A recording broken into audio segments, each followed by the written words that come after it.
So what's going on, everybody? What's up? We are back. Back again. And guess who's back?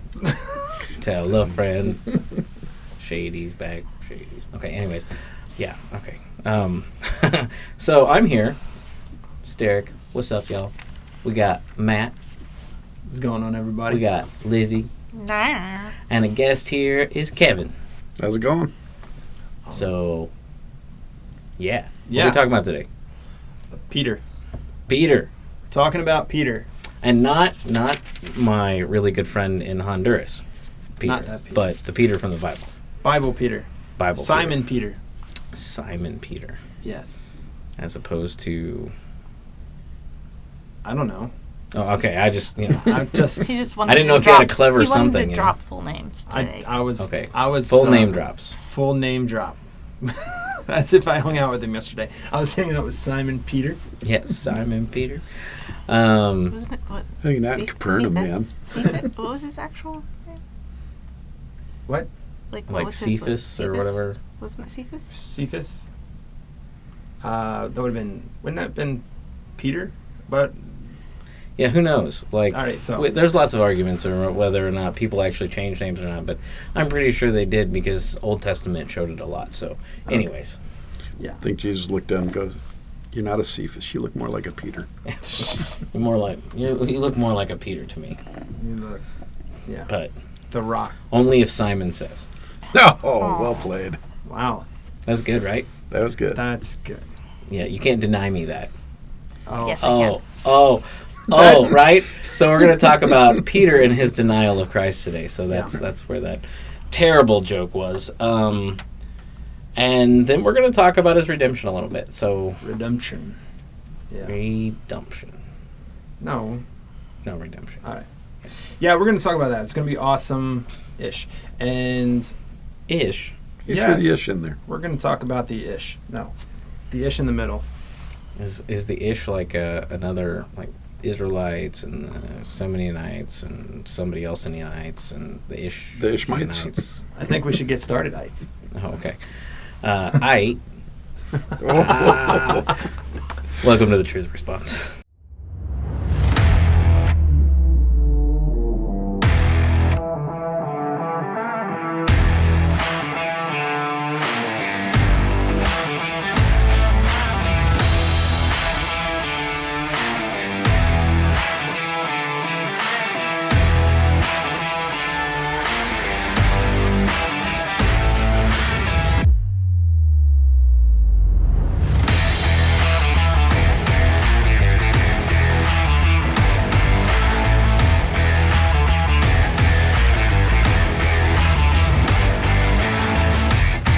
Yo, I don't remember who prayed last week, so Matt's going to do it this week. I prayed last week. Oh. That's okay. I mean, I can. No, I mean, if you don't want to pray, I get it. Like, if you're, rejecting prayer, but... Really? Is that what we're doing? I'll pray. Okay.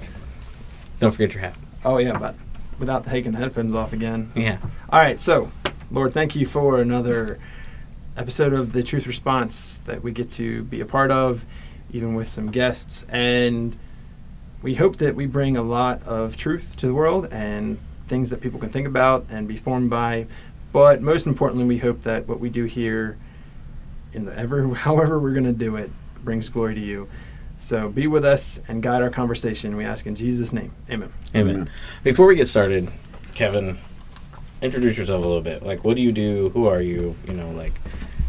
Sure. I know, putting you on the spot. Yeah, no, that's fine. I'm Kevin Feely. I'm a member of the church. I'm in eldership training, and I have a heart for Christ. And I enjoy the podcast, listening, watching you last week, and I'm sitting there shouting at the TV, wanting to be a part of it. So, What do you do for work? Now you are. Yeah, right. Cool. What do I do for work? I supply components to the recliner furniture industry. So when you push that button and recline, my company I work for actually makes those components and sells them to the furniture manufacturers. So when they break, we can blame you guys? Yeah, absolutely. Okay, cool. Yeah. All right. But I want to also touch base on something, though, really quick. Matt, in his prayer, said, even with guests. I'm like, I felt shot at right there. Oh. Oh. Shots Man, fired. I feel like Matt's becoming the heel. Oh, Real quick. For those of you wrestling fans, like, Yeah. Matt's becoming the heel. I get it. That means you're Somebody's the got to face. have a story arc. Mr. Arguing over there is the face. No, Okay. but there's at least two heels in the room, and I'm not one of them. I'm the in-betweener. Lizzie has signed up. All right. I'm the secret heel. The secret. Oh no, there's no secret to that. Why? They even all know that, and the people who've only watched on YouTube know that. And it's only been this is episode 3, so the Phantom Menace. That's the first one. All right. So anyway. Oh yeah, that is, isn't it? I'm wrong. Somebody's phone's ringing. I'm Yeah. sorry. No phones at podcast time. So anyway, so we're talking about I should have asked. Simon Peter today and his denials and what do we want to jump into first with Peter? Mr. Impulsive. Yeah. Okay. Yeah. Start there. Like, the dude was like, in a good way at times, very impulsive. Yeah. Right. And also in bad ways. Wow. He was just so eager. He was so eager to like push forward that he didn't always wait to find out where he was supposed to go Or how. or how. Yeah. I mean, I like one of my favorite things about Peter is his impulsiveness because he helps. You know, when he makes a mistake, he makes me feel better because I make mistakes. Well, and he goes full in. Like, Oh, yeah. he's Steps in. Yeah, if he's he's gonna make a emotionally wired. mistake, he's gonna be like, He's all passion. yeah, oh yeah. He's gonna stick his But foot in it. I mean, that's Yeah. kind of commendable in itself. Is that he wants to do the thing so bad that he just sometimes forgets to think about if it's the right thing, and Yeah, he is. I can relate to that a little bit because like he is very much I believe that this is the right thing or this is the thing that's supposed to happen, and so I'm just going to do that. Yeah. Before finding out whether or not it's actually the right thing. yeah, But he I also can wants the relate to that. acknowledgement, too. but yeah, well, Yeah. It's Yeah. like, he's not as much of a needing the praise as much as he's just saying, yeah, this is who I am. He's really happy to point out things. Like, so one of the things we want to talk about is, when he does, Jesus comes to him and he's telling all the disciples, I'm going to have to die. You guys are going to fall away. And he's like, listen, if they fall away, I'm not going to do it. Not me. He's like, if they're not your guy, I'm your guy. right. Like, it's like, I'm your And- number one fan. yeah, number one fan, I'm gonna I got your cut back. off ears for you. ride or die. That's actually, he's the first ride or die. First ride or die. He was, he's like, I'm ride or die. I mean, Jesus is like, yeah, no, you're not. But, All right, hold on one sec. Let's do this. you can make me edit that out. Yeah, well, no, just right here. You stop or you don't. It doesn't matter. Switch spots with the. Mikrowabi. There you go. Okay. Better? Yes, because you're now. talking more this way now. Oh, I'm trying to come. Well, I mean, we're new at this, all right? Like, it is a thing. So I might not edit this out. I think you should leave it because I think nobody. See, it's raw and real, and we make mistakes. Real raw radio, but we're a podcast. Okay, Okay, so, well, I mean, it's kind of like a radio podcast, except for we're not on the except for waves. video killed the radio star. All right.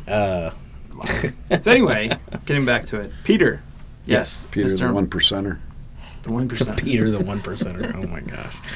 Well, no. Well, I guess yeah. I mean, kind of, because there was then James and John who were the sons of thunder. I mean, they would have been a part of that too. Yeah. At that point in time, it was really there was only maybe 1% that believed that Jesus was the Christ at that time. So, I mean, could be. Anyways, a little off track. Okay, continue. Yeah, the troublemakers are the ones that Jesus drew closest to. That's interesting. Anyway, Well, but it makes sense. it does. I mean, these guys need the most amount of work. If they can be loved by Jesus, Right. Yeah. there might be hope for us. The brash. The bold and the brash. It's like the soap opera of The young and the restless. Bold and the beautiful. The bold and the brash disciples.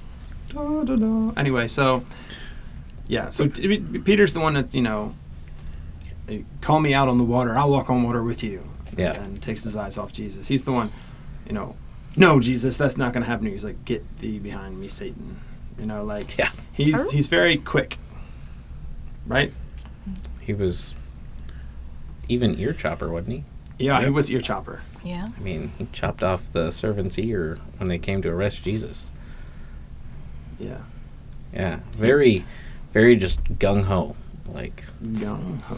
but he was sold into the whole, well, I mean, all of those guys were, but the whole, like, they expected Jesus to reign here on earth right then and overthrow all their Overthrow the oppression, Roman Empire, oppression and, take kingship in a physical, earthly way. So he was just ready to make that happen. Wasn't he also probably the oldest of the disciples? Possibly. I don't know. It's a I good never really question. thought about who's the oldest. Well, when they were talking about going to the temple and paying the temple tax and stuff. Yeah, he would have been older. Yes, because it was him and Jesus. Yeah, that had to be. That would have been around the same age then. Yeah, okay. Good That call makes out. sense. Good job, Lizzie. High five. I really don't focus on that. I know that John was like probably the youngest, but As a Yeah. homeschool high five. that was a homeschool over there. No. Homeschool high See, I five, that's find what Peter the most relatable because he was human to me. He was more approachable. He got in trouble. Oh, yeah. He dealt from the heart. He reminds me of David. Oh, I'm getting in trouble for it? Phones again. Well, you can just use the button and you can invite her on the podcast. Having call-ins now. He reminds me of David, though, right? Like, he's a very much, like, passionate, heart in it, ready to attack things, like, kind of guy. And yet, he took rebuke pretty well, for the most part. Yeah, you know what? But then again, that was Jesus, like, literally made, like, blah, so. Yeah, I mean, he did. Well, so he's very relatable to any dude that's gone out there and done dumb dude stuff. Is probably the best way. Because, like, I consider myself not stupid, but I do stupid things. Okay. Okay, how about that? Like, I may not be the smartest guy in the world, but, like, I do dumb things, and I have yet to figure out why I continue to do dumb things from time to time. Sounds like Paul more than... Well, no, Paul, he was more stubborn. I was meaning I continued to do the dumb things, Oh, yeah. That's that. Never mind. But, like, I mean, you see again and again. And what's wonderful about Peter is you also see displayed Jesus' patience and love through his, Peterness. Because, Peter does something dumb. And sometimes you can almost feel in the scriptures Jesus going, oh, gosh, Peter, why are you doing this again? And then, but he's quick to redirect and embrace him, and love on him, even though, and even if he knows, ahead of time that he's going to mess up. Like, yeah, Peter, you're totally going to mess this up. It's fine. Yeah. I feel like Peter was emotionally drawn. He's sort of like a hyperactive puppy. He just... Well, and Maybe he was ADHD. it probably didn't help that Jesus was like, all right, you're pretty much the leader of the crew. Right. I mean, he relied on him heavily, which might have been because he was older. I mean, that might have been part of it, too. Probably, actually, in that culture, that was a thing. And probably still is today. I mean, Yeah.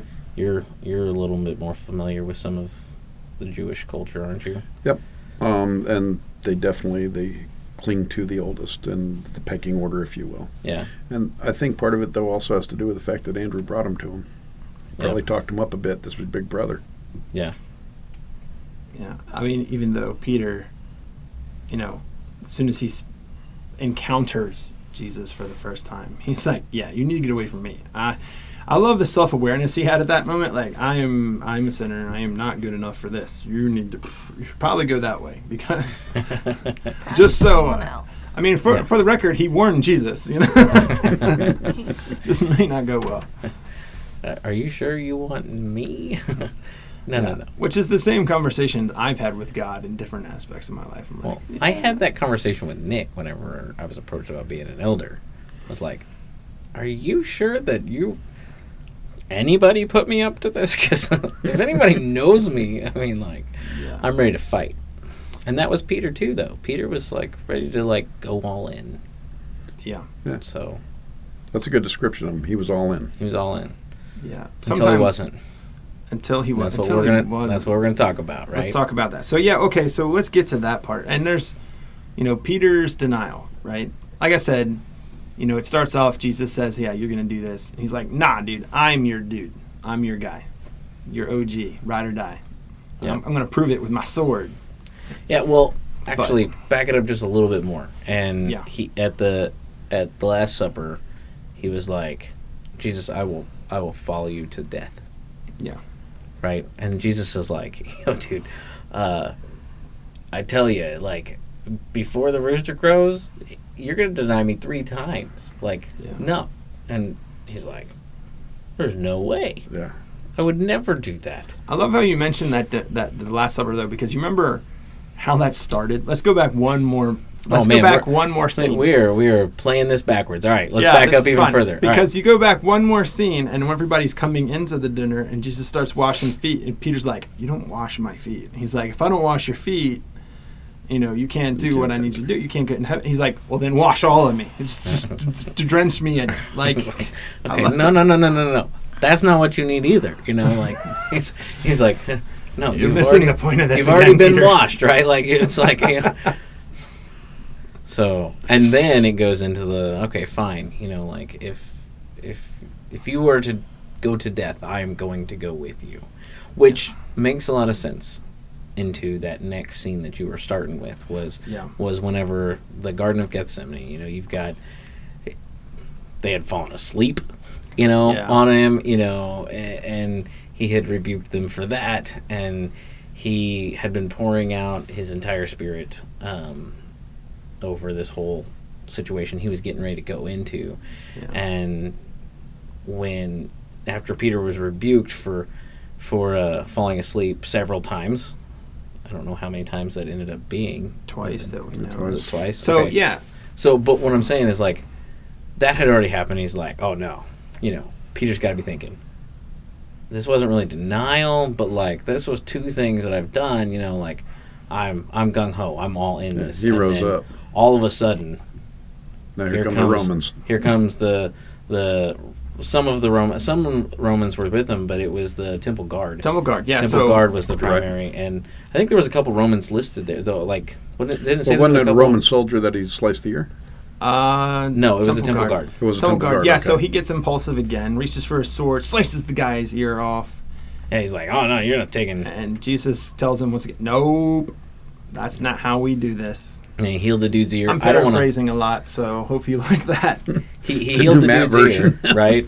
So he's like, "Oh, I'm gonna put your ear back on." Like Jesus like out of nowhere is like, "Okay." Here why that didn't change the heart of everybody there still fascinates me every time. It had to have impacted the guy, right? The guard, right? And Jesus wasn't about group as much as he was about the individual. Which is fascinating because that is a shift from the way the Jewish culture was to the Christian culture, which not to say that there isn't still a group piece to the Christian culture, but it definitely was like, I'm here for each and every one of you. Is what he spoke to, not just the group, the one sheep, not just the 99. All of you. Like, I think they did a really good job with that scene in The Passion of Christ, Mel Gibson's movie, because when he fixes the guy's ear, the guy's just kind of sitting there like in disbelief of what just happened. Right. And like you can tell how world rocking that was at the moment, which was really cool. But I mean, Jesus had to, in a way, he had to fix the ear because you realize evidence against Peter then. They could have killed Peter for that. They could put him away. So like, valid point. They have but to. If not, I mean, if his ear is healed, it's like, well, nothing happened. The evidence is gone. Exactly. So I mean, he bails Peter out one last time, and then what's interesting is like what we're leading into. So he has this, and then Peter is there, but he's not there. Like, he wants to go and see how things are going down, but he's not close enough to really make a difference. And the second... So, go ahead. Finish what The you're saying. second he goes and somebody recognizes him. Okay, but before that, I want to Okay. make mention of something, because I believe it was in John, it talks about it in pretty good detail. And it makes it seem like John was there. John Was literally in the courts when all that went down. So John was he did what Peter, in a way what Peter said, but not, Peter was indicating that he was going to be there, like his right hand, fighting hand. Right, kind but of thing. John was like John- literally watching everything happen with everybody around seeing John, right? I mean, he was in that And group at that point. that's one thing I highlighted here because it says, and Simon Peter followed Jesus, and so did another disciple. Was Right. that John? Well, that's how John always talked about himself He in John. didn't really name himself. He would either say another, or the disciple Jesus loved, or something Right. like that, which Right. is what he That's how loved he doing. typically referred to himself. Got it. But that's what makes me think that was John I standing feel like in it the was. courts. But John, John was the one that was there kind of through everything that happened. All the rest of the disciples ran away and was hiding, and he was at least close enough to witness all the events, including the crucifixion, because we know that John was at the crucifixion. Right. He was spoken to by Jesus from the cross at the crucifixion. Right. And so, so of all the disciples that scattered, John was the one that stayed true and stayed by his side, Right. which is interesting. But Peter, I guess Peter was still holding on to a little bit of what they thought the Messiah was going to be. Yeah. And Well, I mean, especially like you see it at the ear cutting. Right? Yeah. Like you see that he's like, all right, nope, it's the time. Yeah. And so I think you're right. I think he was holding on to that. I think so when he thought he was going to be the guy that was the king's right hand that would take care of the king's bidding, kind of thing. And But even Jesus set that up though, yeah, because he told him to go get a couple swords, didn't he? yeah, which is interesting, because he then tells him that he who lives by the sword dies by the sword. But he doesn't say don't. That's something I like to point out that a lot of people miss. He says, those who live by the sword die by the sword. He doesn't say don't. Some people, I believe, are called for that. Look at David. God called David to live the warrior lifestyle quite literally. So you just got to know, if you're going to live this way, You're going to die this way. you're going to die this way. So, It's an interesting thing. Not that was our focal point, but no, but, yeah. it's discussionary. But yeah, so Peter's there, and he starts to see these things. But the reason he denied, so he's standing there, and he still wants to be close enough. The realization of what's going on to Jesus, like the bubble bursting, I think it was. Like, he gets drawn in, and now they're condemning Jesus and beating him and spitting at him and smacking him, and now they're saying he's got to die. And what Peter must have thought everything was, I don't know what he thought everything was going to turn out like, but it was like he was just in shock of what was going on. And then someone calls him out, and I can just imagine the It was a panic response. insecurity Yeah. that is suddenly there that he didn't feel before. Not only that, but it's probably, he's in the mid. Which When you're in causes fear. shock, when you're in shock like that, like nothing's going the way that you thought it should. In fact, everything seems to be going the opposite direction of what you thought it should. The person you're following is saying, no, this is the way it's supposed to go. And you're kind of at a loss. You're in that position that he's in, and then somebody's all of a sudden saying, don't you know this guy? And it's like he snaps out of his shock briefly and was like, no, I don't know what you're talking about, man. Yeah. I mean, there's a fear factor. Yeah, if I could speak to that, because I didn't see it as shock, and this might go down a dark corridor for me, but when I was watching the ISIS videos and they're beheading people, Mm-hmm. that in itself brought this to my mind years ago. Okay. And I have no problem suggesting that if I were required to die for Christ, it would be okay. I could do that without a thought. Mm-hmm. But I think we all have a different idea about suffering. Mm. And I think people are not as afraid of death as they are as afraid of suffering. And I think that, to your point, Peter was witnessing the beating and the suffering that was coming on now. And it probably had him re-strategizing how to approach things. Because that's what I got out of that when I read that the first time. It's. I still think that would be fear, though. I mean, I think Well, that there's all of fear. a sudden it's Oh, like, it's definitely oh no, fear. wait, I have to walk into this Right, but it's suffering fear thing? of it's fear of the suffering. Like I said, if it's Well, that a makes quick sense. death, it's like okay, Right. But if we're going to torture you, it's like whoa, not who me, you know? Well, not just torture you, but torture you for doing nothing wrong, Correct. right? Like nothing actually wrong. Yeah. So So yeah, it's wild. Yeah, so he he was denies just- his first time, right? Yeah, so he does. So if anybody wants to follow along at home, John, okay, chapter 18, go to verse 15. You know, it says Simon Peter and another disciple were following Jesus because this disciple was known to the high priest. He went with Jesus to the high priest's courtyard. So that actually, a lot of people think that is John, because he would have had connections. But Peter had to wait outside at the door. The other disciple, who was known to the high priest, came back, spoke to the servant girl on duty there, and brought Peter in. So John's like, hey, I got him in. It's cool. Okay, that's interesting. Keep that noted. That Yeah. John said, "Hey, servant girl, let Peter in." Right. Aren't you one of this man's disciples too?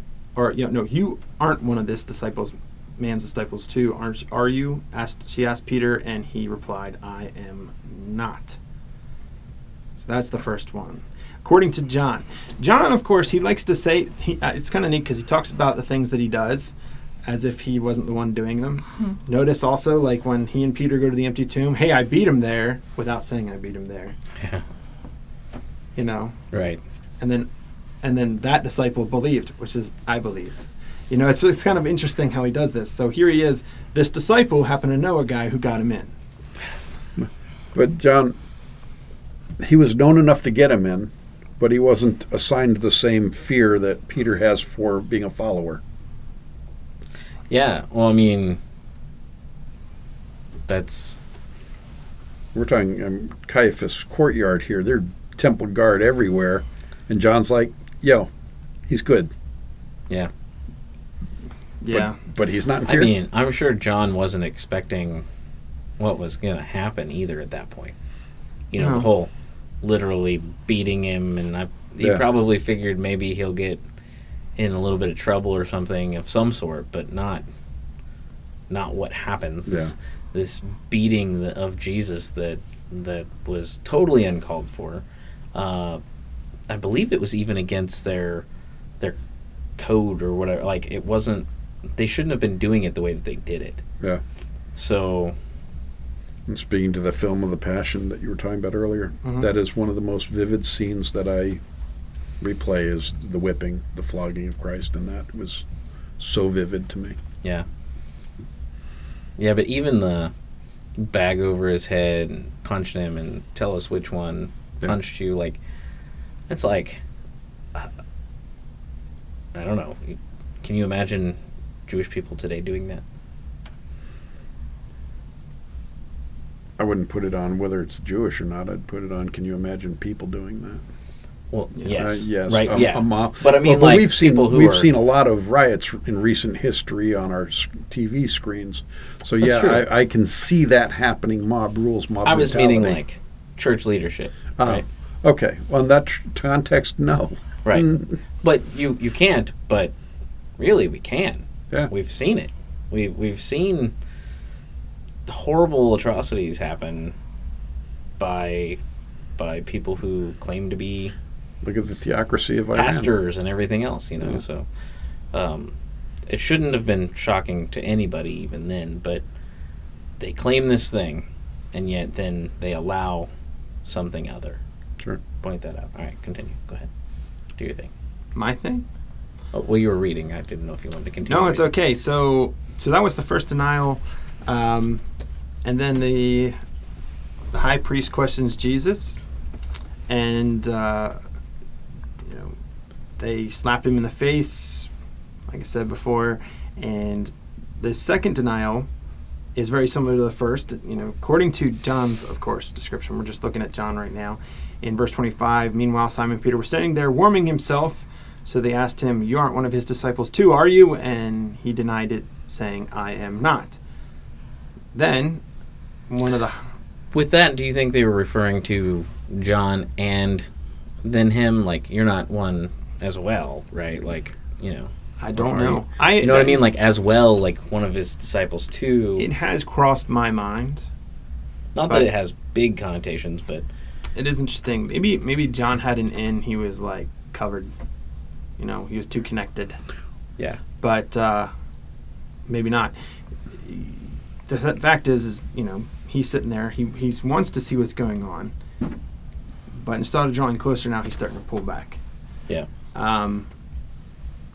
Then the third time, according to John's record, is then one of the high priest's servants, a relative of the man whose ear Peter had cut off, challenged him. "Didn't I see you in the garden?" Like, that's like, I'm pretty sure you're the guy that cut my... Wait a second. I think I recognize you. Yeah, and again, Peter denied it. And at that moment...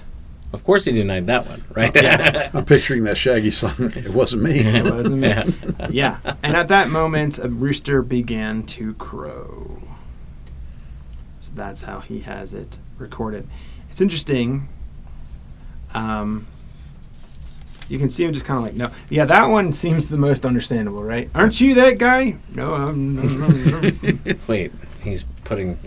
No, I don't even own a sword. I definitely wasn't that guy. Sword? There's no evidence, I swear." I was the one in the back. So that's the guy with the beard. Yeah, right. We all look the same. It's okay. That's It's it. easy to mix us up. That's right. Yeah. Yeah. So, But it's interesting because now he's actually separating from John too. yeah. It's like John gets him in, and then it's like, what, does he lose confidence in John, or is it more like he's the mob and John's a made guy, so he's okay, but you're in trouble? It's an interesting thought. Well, it almost feels like he's looked at as this leader of them of sorts, and now I'm he's next. denied 3 times, huh? Well, it could be his mentality could be I'm next. Like I'm like the next person they're gonna come after. Okay. Especially with this guy. If John's the youngest, like. Well, and especially that makes a lot of sense in the context of why he's denying, because if he's next, he's standing there. Yeah, they don't have to go He's the easiest target Yeah. to then, because he's the one that was in the temple and doing all the different things with the taxes and doing all of the different, things like that. Yeah, no, that makes a lot of sense. But he's also got to be thinking, okay, now I've denied 3 times. What Jesus said came true. I'm even less fit to be leading this crew than anybody. He's pulling away from everybody. And how much do we do that? Right? Like, when we start screwing up, it's like, okay, I'm just going to start shutting down. I've made mistakes. I barely want to own them anyways, but, like, you've got to think a certain thing of me now. And you've got to think a certain thing of me now. And so I'm just going to shut down. I'm just going to pull away from you guys because, I might have hurt you or whatever. And so instead of, like, owning it, Yeah, you pull back. pulling away and saying, okay, if I just cut you guys off, then I don't have to deal with that extra stuff. You guys don't have to be hurt by me anymore, but I don't have to own my stink either, I can definitely relate to the insecurity that this would cause. Yeah. Because when I feel like something that I've done is not up to par, or if I have messed up and I know I've messed up, then it's like I take it so much more personally on myself. Like and I know what you're talking about. Like, you feel like, no, I can't come back from this, or is there? How could anybody think of me and anything That's else. exactly Isn't where this I gonna, go. is this going to be on everyone's mind? I They're literally going to lived think less this of me. not long ago. Yeah, possibly, especially because, I mean, Peter, and it's recorded that he, told Jesus, "Nah, I'm your dude." Yeah.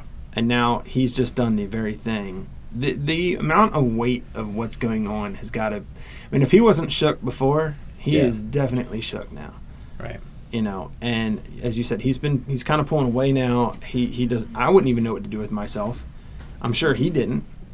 I mean, I would assume tears and agony and Anger. shame and anger at himself. Yeah. Well, I mean, but that then probably projected on those that still were close to him. I mean, Possibly. family or whatever. I would be careful saying that because you don't know if that's the case. But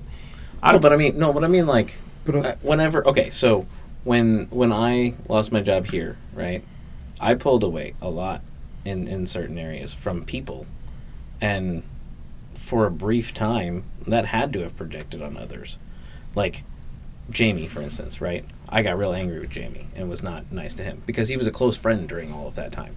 And so, like, I felt like I let him down. And possibly. You know what I mean? So, like, I started projecting that on those that I cared about for a brief time before... it's really interesting. Others started going, hey. What you're talking about is very... My son's going through it right now at work. He's a radiology tech, and he did somebody's x-ray wrong or something. And he's talking to my wife today about how he feels like his coworker, it looks less of him now. Mm. And if you were to put that in the same perspective on what you're talking about, but at this point there's a secondary thing too that's coming up. He just fulfilled what Christ told him would happen. If there's no greater, deeper conviction that he is the Christ at that moment for him and that he just betrayed him. Yeah. Because if you tell me something's going to happen tomorrow, and I'm like, come on, dude, that ain't going to happen, and then it happens in the context of what was going on there for the suffering of Christ. Yeah, there's an the weight had to have been incredible. And plus, John standing next to him, how will you look at me now? Okay, so let's also think about the fact that in this context, all right, so Peter may still have yet to, and Scripture indicates, including John later on in the chapter, that he and Peter may not have fully understood the whole resurrection part yet. So at that point, he may think that this guy, Jesus, who they've put all their chips on, right? It's all getting messed up. And at the time I had tried to help defend him, I did exactly what he said I was going to do, and I failed him. And there's got to be a part of him if you don't fully understand the resurrection part of it yet. You know that Jesus said he's going to die. Maybe you're trying to deal with that, but at the same time, you feel like you've never blown anything bigger in your life. You know what I mean? Sure. It's one thing. So when we screw up in little things, and we were like, well, can we come back from this? I mean, it's almost ridiculous that we even have those feelings in a lot of cases. Thankfully, my wife likes to call me out for those things because I need her to. But but this is one where, like, it's one of the biggest things possible. You're looking over at Lizzie like she's got you on that? Well, no. Well, yes, but no. I was just thinking, like, she was trying to say something earlier and I cut her off, so I'm sorry, but... You're dead. No. I'm just thinking about it, too, is Peter left before some of the bad stuff happened. God knew he couldn't handle it. Perhaps that's the case. Like, so, I mean, he left right after he realized what he had done and that shame and that stuff. Like, I couldn't see Peter sitting there and watching it and observing what had happened. You know, that's an interesting point, because when you think about it, the guy who was there and witnessed everything was John. All right, and John has seen some stuff. And then many, many years later, on an island of Patmos, John is also sees some stuff. He has seen some stuff. He then sees some stuff. He then sees some stuff. some And messy bits, some definite. We Which, call it the messy. you He can- sees all the messy which bits. you can go back a little bit and see some messy bits, or Yeah, listen messy- to listen some to the messy but bits. You can't see the messy bits, but you can listen. But no, but the thing is, think about the mental capacity then, because if he's able to see all that and keep it within where it needs to go, and then he's able. I mean, he's the one who's chosen with that capacity to give that vision, and then tell about it, write it, because Paul also got a vision and said he wouldn't tell what he saw. Yeah. Like, you know, as great as we like to think of as Peter, and they are great, Peter, Paul, but John's the one that was the guy that was able to see it all and write it all. Yeah.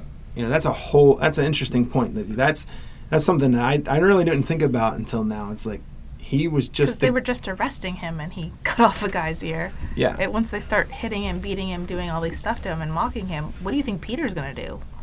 Lose his mind maybe. Yeah. Yeah. Well, he'll either run away or double down, right? Like Yeah. that's. I mean, a guy like I that. don't think he's going to run away. Well, but I mean, but that's what I'm saying Yeah. though is people like that will do one of two things. They'll either double down or they'll run Yeah, away. fight or flight. And it. Sometimes you don't know which is going to happen, but I mean, doubling down, what could have gotten all of them killed. Quite possibly. And Peter Peter's essential to God's plan. Well, not just that, but like, it's strange how God uses things that we screw up to then progress things that He wants progressed. Yep. And see that's one of the beautiful things about the story of the disciples is these guys who were not perfect that God could use to create a perfect story. And he knew their weaknesses and he knew where they'd fall short.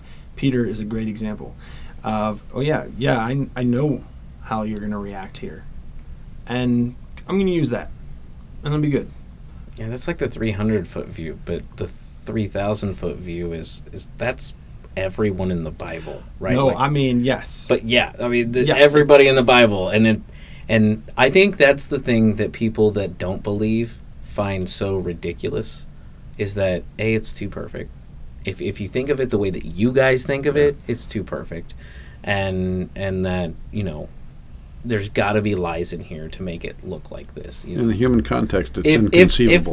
if they look at it as from can even fathom it from our perspective, you know what I mean? Like, okay, so I get that it's not telling you to do all the bad things that's listed in there because that's a ridiculous argument, but even if you look at it from you Christians' point of view, kind of a thing, like, it's too perfect. It can't have been like that with humans writing it, right? So, but that's the beauty of it, But the flaws just add to the authenticity. right?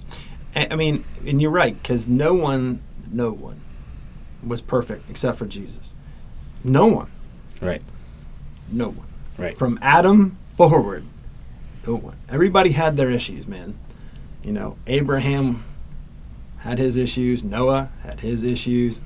And that's kind of out of order, but you get David it. had one or two. Moses, David, Samson. Like, everybody had issues, man. Right. Oh yeah. You mean God's plan accounts for our stupidity? Oh, yeah. Thank God. Thank God. Yeah. That was one of the things, like, it's so funny because Amen you're and right. amen. We have a hard time with that. That was the hardest thing that I had, like, feeling the call to ministry like I did. I was like, and what's funny is I honestly used to think there was a period of my life where I thought, is it really a call? Is there really such a thing? Or is that just, like, it was, man. I now know it's a truth that God calls people to do things because He wouldn't leave me alone. And I was trying to be you realize who I am, right? You realize that I'm not that guy. I'm not that perfect person. Yeah. I don't know what it is I thought I needed to be for God to call me, but I kept trying to tell Him that I'm not that person. But wait, I'm not that guy. But wait. Yeah, like, I mean, it's actually one of the reasons. I mean, it's one of the reasons I put off ministry as long as I did was because I knew I wasn't perfect. I read James as a teenager, probably, I don't know, when I was 14, 15, somewhere in there, and it scared me reading James 3. Go ahead and read it. Everybody go read James 3 if it doesn't scare you at the beginning. It scared me, and I did not want to do ministry because I'm like, I don't need the extra attention. I thought I need to somehow skate in under the radar here. And it's not how it works. It's not how it works. But I thought maybe I could. And, you know, even like as I was accepting the call to ministry, I'm still arguing as I'm arguing my way in. I'm trying to argue my way out as I'm arguing in. And I'm like, no, this is it. I just don't understand why I'm the guy. And I think what's amazing about that is that I found myself in situations since coming to ministry that I can't believe I'm here doing this. You know, I remember there was a day I was baptizing a bunch of people in a river, and it was one of the most beautiful things I've ever had the privilege of being a part of. Ever. You know, one of the first times I truly felt that to that kind of capacity here at Rise was when we did the first prayer Sunday I was a part of, and I'm in the corner and people are coming up and we're having real God prayers. Yeah. We're laying it out. People are, I mean, they're coming to God, and I'm like, I can't even believe I get to be a part of this. It's amazing. And I argued not to be here. And I did it reluctantly. You know? Like, wow, I can't even. So, yeah, when Peter. Well, and one of the things, too, to your point, back to all of this, is one of the things that we fail to see until we look backwards is that God uses all of our mistakes, hardships, trials, suffering for others. Yeah. Always. Like, you don't suffer through something without God going, okay, now I need you to go talk to this guy. Right. I need you to go sit with this family whose daughter is going through just a terrible medical situation. He builds you for that moment. Right. And he uses all of the things that you did that was dumb, that happened to you for his glory. Yeah. And those are the moments that I sit back and I'm like, whoa. Well, you know, I never expected that, even though I should, you know. The biggest things that happen to you, like, I've had that. The biggest thing was, like, I went through a divorce in my early 20s, and at the time I thought it was the worst possible thing that could ever happen to me. And until I met my wife now, and I realized, thank you, Lord. But, I mean, because she's amazing. But the point is she's that, pretty like, cool. She is. When I was going through that, it was the worst time of my life up to that point, and I felt so alone, even amongst people who loved me. And I honestly never want to wish that kind of pain and agony on anyone, even my worst enemies. And yet God turned it around and has had me use my experience to help speak into other people who are going through anything that's even like it. The first time I found myself going, hey, yeah, it's okay, because I was like, whoa. Now, I'm not saying that you are this way or that your wife is this way, but I can see where if you hadn't gone through that and the things that your wife struggled through, like easily going, yeah, that's not something I want to deal with. I mean, people do it all the time. Like, I don't, that person's gone through some stuff. I'm not going to deal with that. You know, and so God set you up, even though he didn't probably want it to be that way. He probably didn't want you to struggle with that, but he allowed that struggle to perfectly match you and your wife now. You know what? I'm going on record. You're absolutely right. Ooh, because that's a win. I have now had 2 people on this podcast I can now agree quit with the me. podcast. No, but you are, because it gives you a heart for it. Yeah. Because I have care for people because I felt that emotion. My wife and what she does for some of the women that God has brought to her. You're right. Yeah. You know, because we may have just walked right by.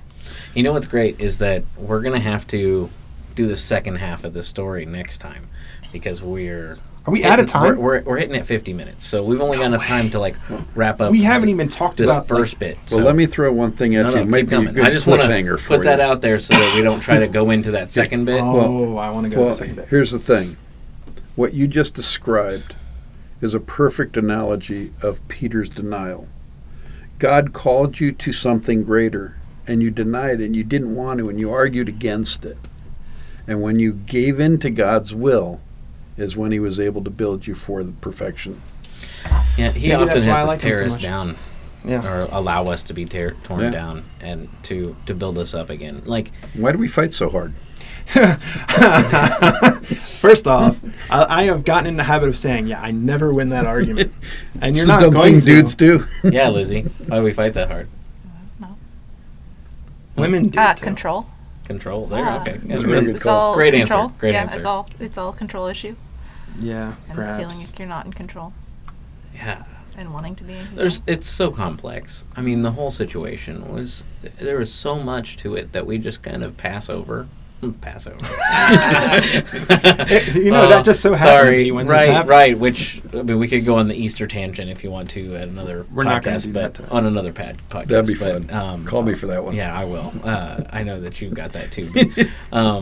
But we pass over that so often that the little, like, what were they actually feeling and going through and thinking? I mean, we can speculate. I mean, we're given enough about these guys Right. to peer into some of their struggles and to see their personality Right. and to see almost what was going through some of their minds. I mean, we do get to see some. I mean, it's written, but we have to because Jesus stop was long like, "You enough guys to are see thinking it." about this, right?" But we have to put A and B and C, Right. and D together so that we can understand E, F. Yeah. It's to me. I think that's one of the reasons I love Peter so much is because I feel the kinship with the fact that we're just kind of screw ups. Where and somehow the grace is the biggest part. If someone were asking me what's like the highest, like what in your theology, Matt, what do you place at like the main thing that you get out of your grace? It's grace. It's the fact that I don't deserve anything. Yeah, it's not by my works, right? No, All right. no, and Well, and Peter does exemplify that, right? it does. I mean, he tries so hard, gets so Sometimes- far. In the Yeah. end, that doesn't matter because it's grace that saves you. Did you just Linkin Park? Bam! Oh my gosh. We are going to end with a Linkin Park quote. Oh my gosh. Yeah, it's so good. No. Peter, the original Link in Park. Oh, There you go. gosh. No, Well, but true. but like it's true. for me, it's Peter does all these things. Everybody else is probably thinking it, but he's the one that like finally says it out loud, so that then Jesus can in turn teach everybody else. Like he needed that person to be like, "Hey, The front man. like there's it's no true, stupid though. questions, just stupid people." No, I'm just kidding. But like Peter, like in that, he set an example for everybody else and being Yep. like Right. Jesus was able to use him. him to teach. To teach, Yeah. right. And to go further into like there's so many times when Peter says something or does something stupid and Jesus is like, "Okay, let's take a moment." You can and unpack literally this. you can literally hear the face palm of Jesus sometimes. That's why I thought, it's like, oh gosh, here we go again. Really, really. But and Peter's then the he's guy like, who dance up by I- himself. "I get it, Father. I need to reiterate this point to them again. Okay, here we go." Yeah. Thank you, Father, for sending me Peter so that I can beat up on him. He had to have broad shoulders too. I mean, there's some guys out there that have broader shoulders than others that can take the beating and continue on. Yeah. Some people can't take that. Some I people think can't you're take just that as going, what? using that as motivation to go further. right, Yeah. and some people can't take that criticism, whereas they can learn. Those people sometimes can learn from other people's criticism. Yes. Like, oh, okay, like he did something stupid. I need to learn from this. Younger Whereas- brother syndrome. Watch the big brother get in trouble, you Yeah. learn. If Yeah, only but- that actually happened more. It would be a disservice though if we didn't recognize the fact that Peter got it wrong sometimes, but there were moments he got it right. Sure. there were really right moments that I'm glad we have those two. Yeah, there's times where he fell short. And I feel like a lot of that can resonate that, but there's sometimes we need to point out that you may get it wrong sometimes, but I guarantee you get it right sometimes. You probably get it right more often than not if your heart's in the right place and you're trying to do the right things, right? And the thing that Peter got right the most, right? That my favorite is when he says, "You are the Christ, the Son of the living God." Like that, when he recognized, the core. when Jesus asked, "Who do you say I am?" and he's, "I know exactly who you are." But Peter was so that was before that, right? That was before all that. That was so, before. but that to that point, I don't think he got it yet. Well, I don't think he fully understood the full weight of what he was saying. But talk about a right answer. But Peter was so on point that if we didn't see his foibles through the stories, we would not find him relatable at all. Yeah. Well, that too. So True. Right. Right. Right, but even later, though, I think later we also see, after Jesus has already ascended and everything, we still see Peter getting rebuked because he was just, okay, this is how things are done. This is what we're supposed to do. He was the one that it was revealed to that, no, you can eat all of the things, right? Like, you don't have to not eat pork. There's certain things that aren't necessarily, they're not set apart anymore. You can have those things, right? And so, Yeah, I mean, we could talk about that more next week, but I mean, he becomes a quicker study. sure, but he still had to be called out in different places with things from Paul. I just and picture all the everybody disciples else, looking at him going, Peter! like, okay, hold on. Yeah. Let's remember for a second. Let's backtrack. That's right. Yeah, he does. I agree with you. I think he does. He becomes a quicker study. But at this point, his redemption has not happened. Nope. And we're going to hang up on that note, that this guy who is leading the disciples, as far as the disciples go, like the person who's like headstrong, going headlong into this, who Jesus has basically brought alongside. He's one of the inner three. He's one of the guys that he's being built up to go lead these guys after Jesus is gone, is now in a point of a little bit of turmoil, fear for sure, probably some insecurity. There's a lot going on in his mind. He just denied Jesus 3 times, just like Jesus had said literally earlier that night, that he would do. And he's probably now also thinking, oh man, this dude is even more than I realized. Yeah. And I just denied him. He had already said, if you deny me before men, I'll deny you before my Father. And he's denied 3 times He now. has to feel alone. And so, all these things are probably hitting him. So it's a dark spot to end, but Dun, dun, dun. But the night is darkest before the dawn. as Carmen, the Christian singer, would always sing, it may feel like Friday night, but Sunday's on the way, right? There you go. So, we'll catch you guys next week with Part 2. Yeah, part 2 of Paul's redemption and Paul's. Peter's redemption. Peter's? Paul we'll talk about later. Peter's redemption, which is one of my favorite stories in the Bible. Yeah. I can't believe this is a 2-parter. I'm I excited. know. I wasn't expecting it to go this crazy, but Don't forget to hit that subscribe button.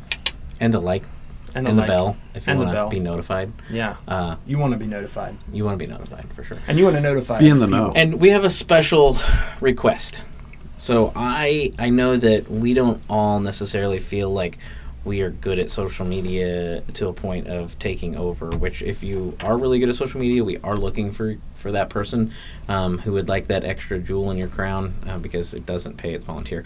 But to help us out with that, because I'm not good at it. And so, but the one thing that all of you could do is follow our social media and share it. Yep. Just share it. Just post Share it. Post it every Share once it. in a while. Everyone. At least once a week. Invite your At friends. least once a week. Invite your neighbor. Invite your dog. Right. I want to see how many of you. I want to see how many of you can share this thing. Our record right now on shares is 4. I want to hit 50 shares. Today. I don't think they can do that. I don't know that they could do that. Do you Just think they keep could do that? sharing it until we hit 50. Do you think we can hit 50? I think they can hit 50. Do you think they can hit 50? If find out by next if you week. put your minds to it, 50. All right. Or share it with 50 people. There you I go. mean, God is big. He is big. He's He going is to big. move you all. And tune in next time. So thanks, guys, for hanging in there with us. Thanks, Kevin, for joining us. My pleasure. I hope Thank you're you for able to having make me. it next week. And God bless. Hey, thanks for joining us. Make sure to subscribe and give us a like on iTunes and Spotify so that you will never miss a show. And while you're at it, check out our Facebook and Instagram pages and make sure you tell your friends about this show. You don't want them to miss out on the truth because we are all about the truth here. Thanks for joining us this week, and God bless.